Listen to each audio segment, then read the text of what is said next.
Tallinn on merelinn. Oleme tulnud siia mere äärde, kus kunagi oli Tšehhi lunapark ja minuealised ja vanemad inimesed kindlasti mäletavad, kui tore oli siin karussellidega sõita ja merevaadet nautida. Nüüd me aga näeme, et see mere äär on kinni pandud. Hea inimene, kas sa oskad öelda mulle mõnda restorani Tallinnas, kus sa saaksid istuda terrassil, nautida merevaadet või kas või terrassi peal jälgida, kuidas su lapsed mängivad mererannas, juua üks karastav jook, süüa üks kalaroog ja nautida päikeseloojangut. Sellist kohta Tallinnas ei ole ja suure tõenäosusega seda ei saa ka tulema, sest meile ehitatakse selle asemel üks reiditee.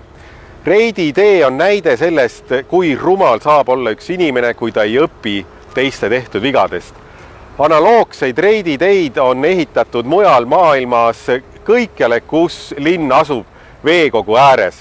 See oli omal ajal 50-ndatel, 60-ndatel selline progressi märk, et autod peavad saama liikuma ja auto oli loomulikult progressi sümbol. Tänapäeval auto enam ei ole sümbol mingist progressist ega heaolust. Heaolu on see, kui sa pääsed loodusele lähedale. See reiditee peaks väidetavalt vähendama Tallinna autostumist, autode väljajuhtimist kesklinnast.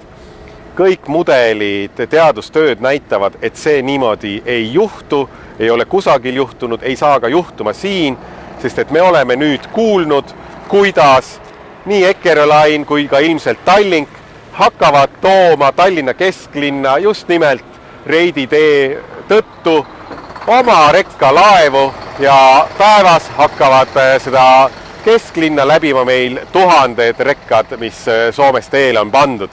Seega lootus, et meil kuidagi autostumine vähemaks jääks tänu reiditeele, on läbi kukkunud unistus. Küll aga võib arvata, kui palju on saanud selle tee ehituse tõttu rahastada võib-olla mõne partei valimiskampaaniat.